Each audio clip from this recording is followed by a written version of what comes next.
Like, do you have any, like, irrational fears or especially in the sciences? Or totally irrational. Ooh, I mean, yeah, none are that. I mean, my irrational fears are just forgetting to hit the save button on my research, like when I'm typing or something. Like, they're not. That's not really apocalypse. about the apocalypse. Well, that could be, right? Yeah, I guess. I mean, you know what? I actually think I was. The other day, I sat down with a friend and just started debating ways to kill, the human race. I don't know why that came about, but we were just discussing Whoa! scenarios. We gotta dig into this a little bit more. So this just came up. I guess the most realistic one that I could think of is just having some kind of plague or biological weapon that killed women, that targeted specific genomes in females and killed them, just because then that would mean you guys would slowly just end up withering away. No babies, no women, no reproductive, I guess. That's another episode of United We Geek, folks. We wanted to thank Christina Ochoa for showing up tonight.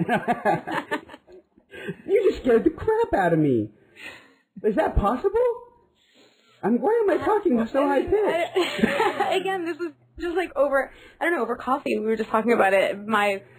I don't think it's really a fear. But what about you guys? What about your fears? Well, you just put mine to shame. But so I don't know if you ever watched The Twilight Zone, but I love watching the old Twilight Zone movies. And there's a Twilight Zone episode called Little Lost Girl, where basically a girl, she's like playing in her bedroom and she falls through into an invisible portal in another dimension. And so I was like, oh my gosh. And I started like Googling, which that's what we do now, right? And that is like possible. I mean, physics-wise, science-wise. It theorized to be possible. If you science that shit, it's possible. Like, I can't, but if you layer sciences on that, it's a real, theoretically it could happen, right? So I'm thinking, what about all these people that disappear and nobody knows? Maybe they fell into another dimension. What if I fall into another dimension? There's no coming back from that. You would be very missed. I would be missed, but creepy.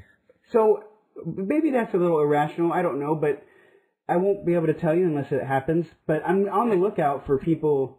It's a thing. So you think mine's bad? If that's mine, right? First of all, I am a naturally paranoid and scared person, so I've got a laundry list. But in acknowledgement of Christina Ochoa, I selected one that I thought would be especially appropriate for this evening. Several years ago, a good friend of mine, Donald, told me about something that he saw on Discovery or the Animal Planet or some such nature channel, and it still haunts my dreams to this day. And literally, you have nightmares. Actually have nightmares about this happening. And so this is like third hand because I'm retelling what he initially saw and then adding all of these weird, dynamics to it that I had tacked on since. But I call this the Octopocalypse. Essentially, this video posited that octopus would become land creatures, or at least like swamp creatures, and like swinging from trees and crap, and like octopus were already scary, right? They're crazy fucking smart. They got beaks. They have beaks. and they like squeeze their entire body through a hole just barely big enough for their beak to get through, and they always kind of creeped me out. I'm in awe of them. I saw a video the other day of an octopus killing a motherfucking shark, just kind of hanging out in the cracks, and like reached up and just snagged a shark out of the water and just murdered it. Oh, crap. And so, basically my fear is that octopus rise to become the dominant species.